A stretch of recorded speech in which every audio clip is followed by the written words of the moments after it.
Hermanos, bienvenidos.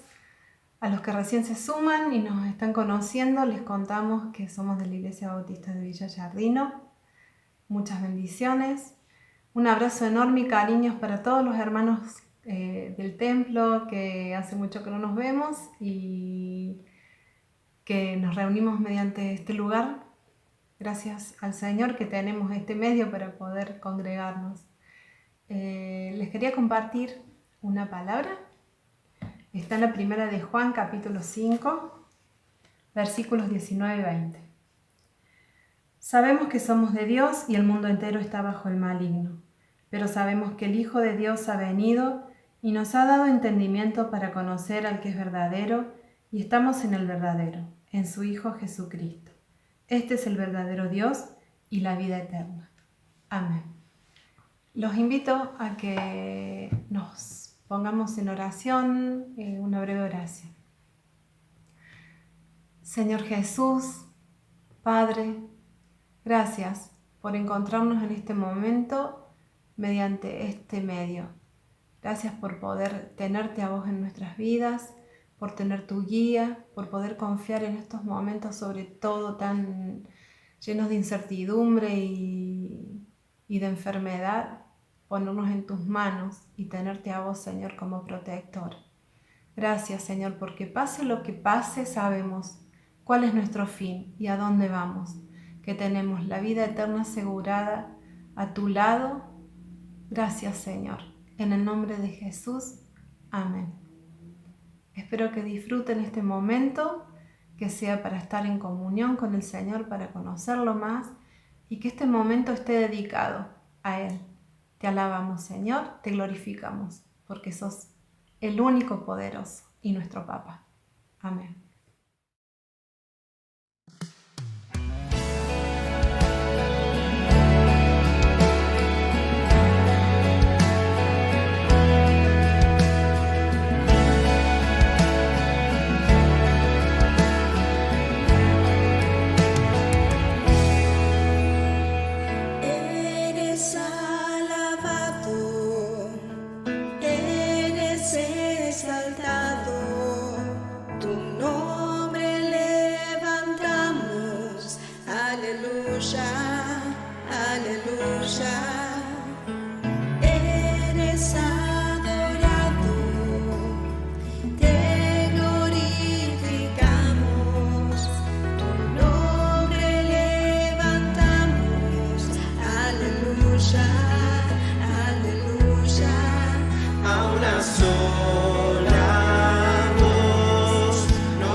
Dios, en adoración.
yo sé quién va conmigo, va por mí, y que nadie se enemigos hace huir. Y yo sé quién va conmigo, va por mí, y que nadie se enemigos hace huir.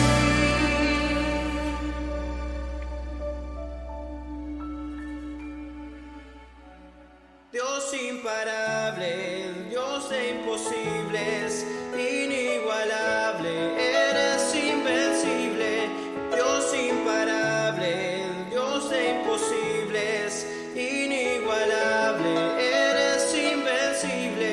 No tengo temor, en mi corazón tú tienes el control. No tengo temor, en mi corazón tú tienes el control. No me falta nada si te tengo a ti. No me falta nada si te tengo a ti. No me falta nada si te tengo a ti.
el amor de Cristo, más que el infierno y la maldad. Dejó su trono y su gloria para traernos hacia Él. Más ancho es el amor de Cristo que el foso que nos separó. Me alcanzó en mis tinieblas, solo en Él hay salvación. Más profundo que el mar, más allá del cielo está tu amor, me bastará. Más fuerte es el amor de Cristo que mi enemigo más feroz. Me sostiene en la tormenta, las aguas no me cubrirán. Me guiará el amor de Cristo en el más hondo valle aquí. Me pastoreará por siempre y me guarda junto a Él. Más profundo que el mar, más allá del cielo está tu amor, me bastará.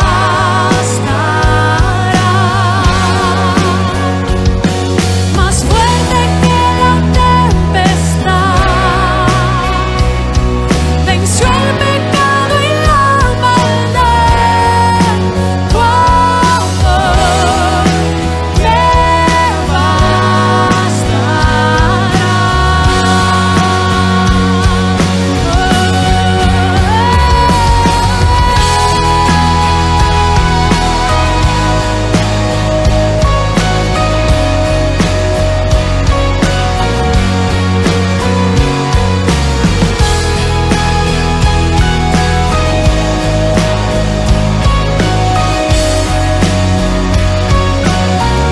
Más dulce es el amor de Cristo,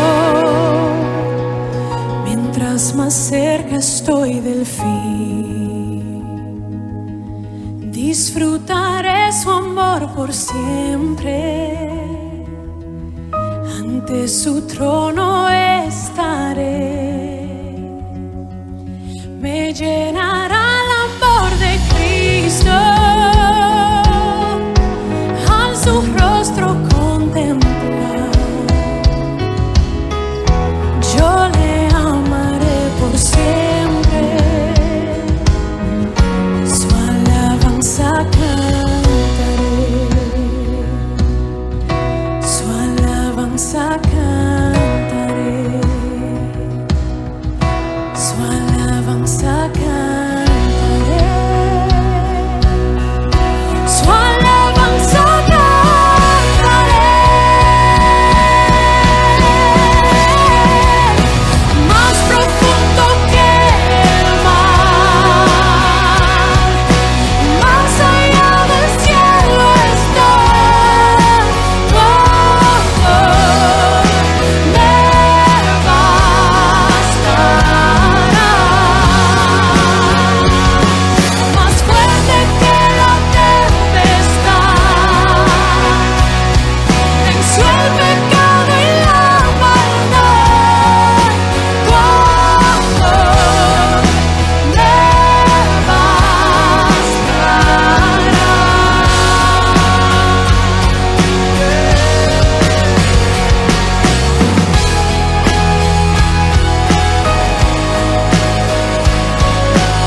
suficientes para mí.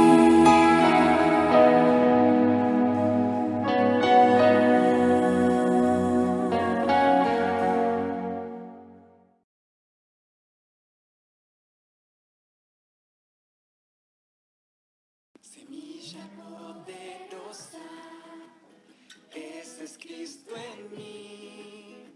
No creas que es pequeña, su vida late aquí. Semilla poderosa, ese es Cristo en mí. No creas que es pequeña. Hola, manitos. Su vida late aquí. ¿Cómo están? Ataño. Semilla poderosa, Yarato. ese es Cristo. Beso. Y amo. Bye bye.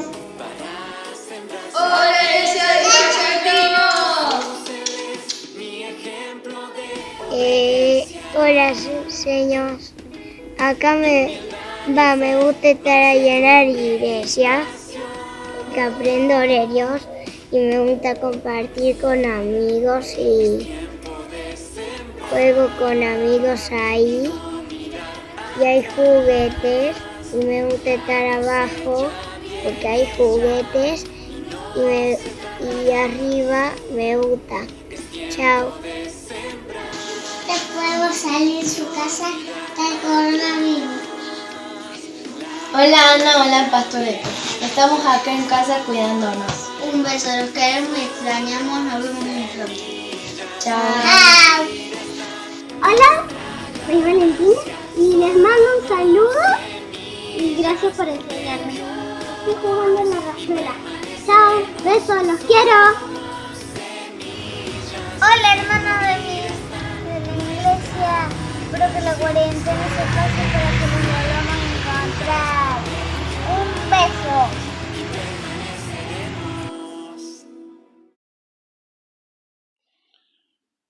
Damos gracias a Dios que podemos estar hoy aquí, en este lugar, en el templo, que llamamos la casa de Dios. Cada uno de ustedes está en su casa, yo estoy en la casa de mi vecino, es un privilegio especial que tengo de poder estar aquí y quisiéramos hablar con nuestro Dios y entregar este momento. Padre, en el nombre de Jesús, queremos que tú hables a nuestro corazón y que tu palabra traiga fruto, que sea este fruto en abundancia para la gloria tuya, que llegue a nuestra necesidad y que cumpla su propósito. En el nombre de Jesús. Amén. Estamos considerando del Evangelio de Marcos algunos aspectos, algunos encuentros de Jesús con personas y hemos pensado el domingo pasado en Atraídos por Jesús, compartíamos la atracción que hacia Jesús tuvieron los primeros discípulos, los oyentes en la sinagoga, los enfermos y endemoniados que estaban a su alrededor y cómo el Señor los transformó, como a la suegra de Pedro que la sanó y le servía. Hoy queremos pensar un poco en el perdón de nuestros pecados y no atraídos por Jesús, sino perdonados por Jesús. Vamos a escuchar la lectura ahora de Marcos, capítulo 2, los versículos 1 al 12. Entró Jesús otra vez en Capernaum después de algunos días, y se oyó que estaba en casa. E inmediatamente se juntaron muchos, de manera que ya no cabían ni aun a la puerta, y les predicaba la palabra. Entonces vinieron a él unos trayendo un paralítico que era cargado por 4. Y como no podían acercarse a él a causa de la multitud, descubrieron el techo de donde estaba, y haciendo una abertura, bajaron el lecho en que yacía el paralítico. Al ver Jesús la fe de ellos, dijo al paralítico: Hijo, tus pecados te son perdonados. Estaban allí sentados algunos de los escribas, los cuales cavilaban en sus corazones: ¿Por qué habla éste así? Blasfemias dice, ¿quién puede perdonar pecados sino solo Dios? Y conociendo luego Jesús en su espíritu que cavilaban de esta manera dentro de sí mismos, les dijo, ¿por qué caviláis así en vuestros corazones? ¿Qué es más fácil decir al paralítico, tus pecados te son perdonados, o decirle, levántate, toma tu lecho y anda? Pues para que sepáis que el Hijo del Hombre tiene potestad en la tierra para perdonar pecados, dijo al paralítico, a ti te digo, levántate, toma tu lecho y vete a tu casa. Entonces él se levantó enseguida, y tomando su lecho salió delante de todos, de manera que todos se asombraron y glorificaron a Dios, diciendo, nunca hemos visto tal cosa. En esta porción de la palabra de Dios se nos guía al encuentro en una casa. Cuando nosotros entramos a una casa, nosotros vamos y miramos, abrimos nuestros ojos a ver las cosas que hay alrededor. Miramos o halagamos y decimos qué hermosos cuadros, qué lindos arreglos. Y si no nos gusta mucho, nos callamos la boca, no decimos nada, pero miramos, preguntamos por alguna foto. Es normal que nuestra mirada esté puesta en las cosas que tenemos alrededor, en las cosas que forman parte del ambiente de nuestro anfitrión. En esta ocasión Jesús está en la casa, dice la palabra de Dios. Entró Jesús otra vez en Capernaum y se oyó que estaba en casa. En realidad, una de las preguntas que tenemos es ¿en la casa de quién? ¿Podría ser alguna casa alquilada o prestada a Jesús? ¿O podría ser como el relato anterior que tuvimos en la casa de Pedro? Cualquiera de estas dos casas, pero era una casa. Y en esa casa se reunió un montón de gente. Mientras Jesús enseñaba, tuvieron una reunión. Era una reunión en hogar. Una reunión, antes le llamábamos las reuniones caseras. Y alguien dijo, no, casero es el pan, son reuniones hogareñas. Nos reuníamos, punto. Y allí en el ambiente del hogar, de la casa, compartíamos la palabra del Señor. Esta es la idea de lo que hacía Jesús. Jesús estaba más que dedicado a la sanidad de las personas. En ese momento les enseñaba, les predicaba la palabra de Dios. Recordamos que el énfasis de Jesús era aún en la casa o en la sinagoga o en los caminos, pero enseñar y predicar la palabra de Dios, el reino de Dios. La sanidad también tenía en su momento, pero no era el foco principal del ministerio de Jesús, sino la sanidad. Cuando nosotros estamos compartiendo este tema, nos hacemos muchas preguntas de este relato que acabamos de escuchar. La curiosidad, la imaginación nos lleva a preguntarnos, bueno, que no tenemos el tema de la enseñanza o de la predicación, pero ¿quién se hizo cargo de la rotura del techo? ¿Quién arregló? ¿Quiénes iban a pagar o quiénes iban a hacer la mano de obra? ¿Los amigos del paralítico? ¿El dueño de la casa? ¿Habrá quedado sin que nadie lo hiciera? No tenemos el dato. Tenemos por ahí la manía de completar los datos que la palabra de Dios no nos da. Mal hecho, pero por ahí lo hacemos. En esta casa en particular no tenían un cartelito que dijera la casa se reserva el derecho de admisión. Así que allí estaba mucha gente, toda la gente, como era la costumbre en Palestina en aquella época, muy hospitalaria, muy hospedadora. Toda la gente que venía era recibida mientras hubiera lugar. Allí estaban escribas que habían llegado temprano, curiosamente estaba la gente que estaba escuchando la palabra del Señor, pero todos podían estar mientras entraran en el espacio. Llegó un momento que, así como nosotros miramos en una casa, que son las cosas que hay en nuestro alrededor, los cuadros y demás, Jesús también. Pero Jesús miraba de una manera diferente. La mirada de Jesús fue dirigida hacia, en primer lugar, arriba. Medio de la reunión, ruido en el techo, golpes, empieza a caer tierra, empieza a caer materiales de lo que estaba construido el techo y se abre un orificio, un agujero, y por ese agujero descienden al paralítico en una camilla.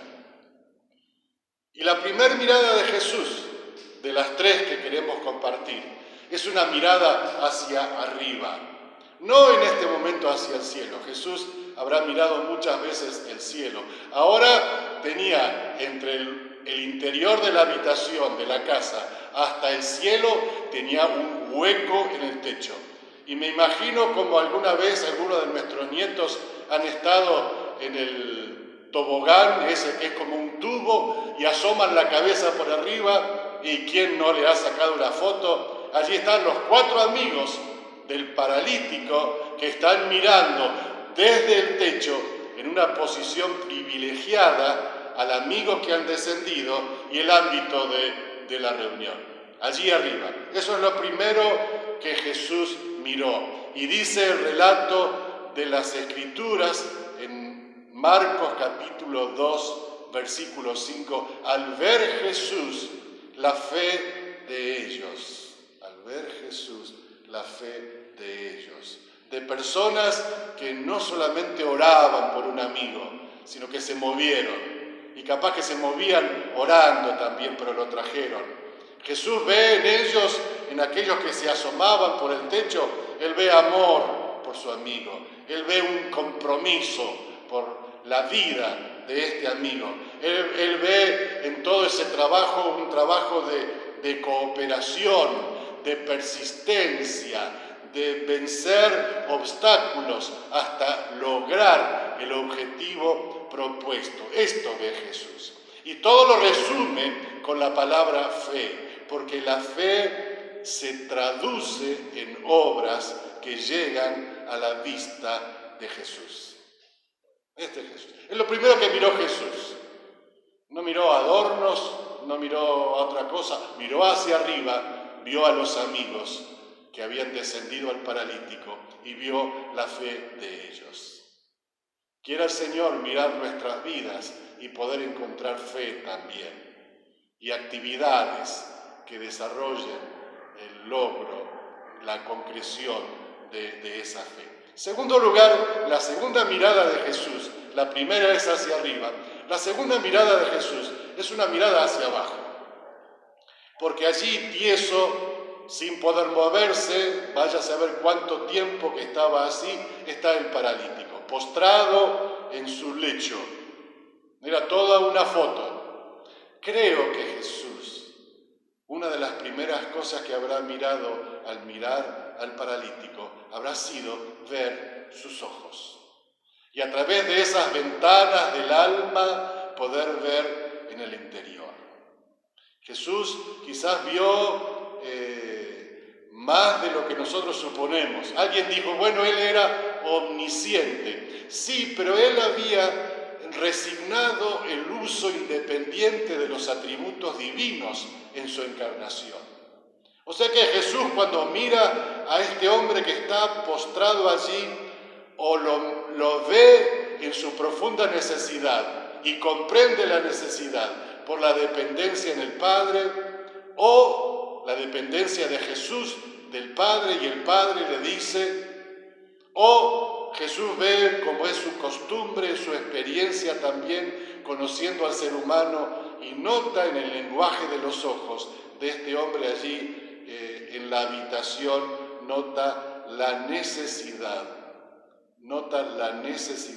de Él. Y entonces le dice el Señor Jesús, hijo, tus pecados te son perdonados. Va al núcleo del problema, Tus pecados te son perdonados. Cuando Jesús estuvo en la barca y la barca parecía que se anegaba en el medio del mar, Jesús reprendió al viento y a las olas. En este caso, él dirige su atención hacia la persona, pero le dice: hijo, tus pecados te son perdonados. ¿Viniste para ser sanado? Quizás viniste más para ser perdonado. Y en esa experiencia del perdón encontrar también la sanidad después. Pero no hay protesta de los amigos diciéndole: nosotros queríamos que tú lo sanes, no que lo perdones. En estos días de la pandemia, cuando uno quiere movilizarse, tiene que sacar un certificado único de circulación COVID-19. Con ese papel nos movemos. Este hombre necesitaba un certificado único de circulación en la vida. Perdón de pecados. El perdón. La liberación de esa carga que lo postraba y que lo había dejado sin movimiento. El temor, el pecado y la culpa es cierto que producen parálisis e inutilidad en nuestras vidas. Hay muchos ejemplos en la Biblia que no vamos a recordarlos en este momento. El pecado, la culpa, eso que por ahí llevamos adentro hasta que la entregamos en el Señor, pero hasta que el Señor nos dice: te perdono, tus pecados son perdonados. No sé si tenés ya el certificado de circulación por la vida en el Señor del perdón de tus pecados.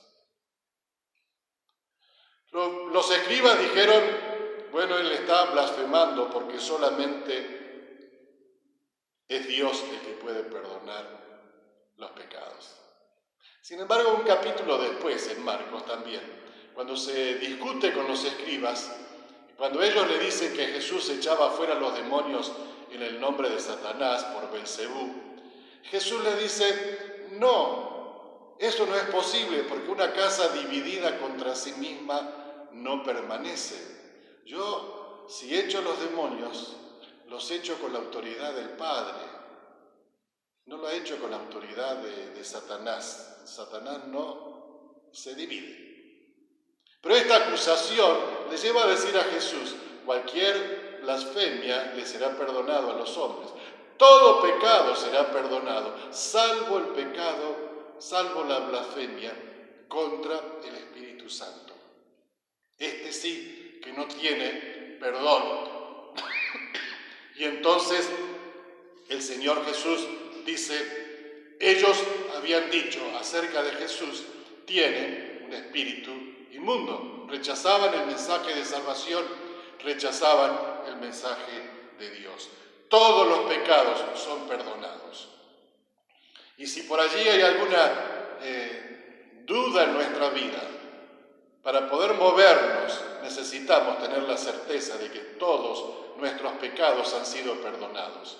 Y nuestro pecado no es la blasfemia contra el Espíritu Santo si es que sentimos dolor por nuestro pecado, si es que en el corazón nos pesa y si es que le pedimos perdón y nos arrepentimos. No tengamos este temor, marchemos firmes en la vida cristiana. La segunda parte es la parte de la sanidad de este paralítico, pero Jesús lo mira y perdona sus pecados. Amén. Él perdona pecados. Él vino no para condenar, sino vino para perdonar los pecados. El perdón, decía Warren Wiersbe, el perdón es el milagro más grande que Jesús jamás realizó. Satisface la necesidad más grande y trae bendición y los resultados más duraderos. Jesús vio a este hombre, supo que necesitaba perdón y lo perdonó. La tercera mirada, la última mirada de Jesús, que no está referida a la casa y a los adornos, y está referida a las personas y a las actitudes, es la mirada hacia alrededor. Porque inmediatamente cuando Él le dice a este hombre: tus pecados te son perdonados, entonces se produce allí la murmuración, la cavilación, las preguntas por lo bajo, pero que Jesús también entendió de los escribas, que pensaban, que cuestionaban, que criticaban, que no les importaba en nada la persona del enfermo, ni la salvación, les importaba hacer caer a Jesús, encontrarle en alguna falta. Y entonces Jesús, cuando Él dice que perdona los pecados, hay dos opciones, y estas son válidas. Si no es Dios, Jesús no tiene autoridad para perdonar pecados. No me importa si alguno no me perdona los pecados, pero Dios me los perdona. Cuando el hijo pródigo dice, Padre, he pecado contra el cielo y contra ti. Pero si Dios nos perdona, ahora, cuando Jesús dice, te perdono los pecados, tus pecados te son perdonados, si no es Dios, es blasfemia. Y si es Dios, ¿cómo lo prueban? Bueno, y aquí está esta relación de poder probar que Él es Dios y que Él tiene autoridad para perdonar los pecados. Y entonces Jesús ordena, levántate, toma tu lecho y vete a tu casa. Al que estaba postrado. A los escribas y a los fariseos más de una vez le dijo, váyanse. A las otras personas, por pecadores que fueran, les dijo, venid a mí. Esa es la atracción. Pero a los de duro corazón, los que pecaban contra el Espíritu Santo en esa dureza de rechazar constantemente, conscientemente, permanentemente la obra de salvación, les dice, váyanse. Los sanos no tienen necesidad de médico, sino los enfermos. Pero la manifestación en la sanidad era la declaración de que Él era el Hijo de Dios. Y a los escribas les dice, hasta la próxima. Este es Dios, a lo que nos interesaba poder marcar este Dios que entra en nuestra casa, o entramos nosotros en la casa de Él, y que podemos encontrarnos y vernos cara a cara, y recibir su perdón. Creo que las personas más contentas allí habrán sido primero el paralítico que se fue caminando. De hecho, pensamos que los amigos, con la fe que tenían, no calcularon que si no salía caminando el paralítico, no iba a poder trepar para salir por el hoyo que entró y no sabía si iba a tener lugar para pasar entre la gente. Así que eso es fe, eso es quemar las naves. Los amigos estarían contentos. Las personas que veían que Jesús perdonaba pecados y que no estaba para condenar. De alguna manera nosotros nos retiramos de la casa de Dios. Nos vamos, termina el culto y nos vamos.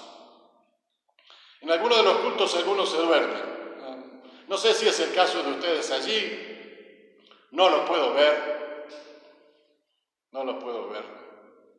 Pero recuerdo una ilustración de William Barclay de un niño que tenía un papá que lo llevaba a las reuniones a la iglesia, que en la imaginación, en la mente del niño era un padre severo y tenía miedo cuando el padre levantaba la mano porque pensaba que podría pegarle, disciplinarlo. Y en ese culto, en esa reunión, muchas veces pesada para los niños y algunos adultos quizás también, ese niño con calor empezó a adormecerse. Y en una de sus cabeceos reaccionó e instintivamente miró hacia su padre que estaba al lado, a ver si veía un rostro severo. Y miró la cara del padre y vio que el padre levantaba la mano y se asustó. Pero inmediatamente, dice Barclay, este padre sonrió, extendió su mano por sobre el hombro de su hijo que estaba al lado, tomó su cabeza, la inclinó sobre su pecho para que pudiera descansar mejor. Y el niño dijo, mi padre, que yo pensé que me iba a castigar, es un padre de amor. Esta es una muy buena descripción de nuestro Dios, que viene a perdonar pecados, que no viene a condenar, que viene a traernos hacia su pecho, hacia sus brazos, La mejor expresión que he conocido en la palabra de Dios, del amor y del perdón de Dios, está en aquellos brazos del Padre que reciben al Hijo que se había alejado y se funde en un abrazo, en un beso, sin dejarle terminar siquiera la palabra de confesión. Pero es bueno esto de volver a Dios y de buscar ese perdón suyo, para tener el certificado de circulación en vida, con vida, como Dios quiere. Oramos. Padre, en el nombre de Jesús, te damos gracias por el perdón que nos das en Él, porque la sangre derramada en la cruz es la que nos limpia del pecado y nos libra de culpa. A ti te adoramos. Rogamos, Padre, por cada uno de los que están escuchando, que sea este el momento en el lugar donde están, que puedan buscar tu brazo y buscar tu protección y encontrar tu perdón. Lo pedimos, que tengan esta mirada, que su mirada se junte con la mirada de Jesús y que puedan recibir, Hijo, tus pecados te son perdonados. En el nombre de Jesús.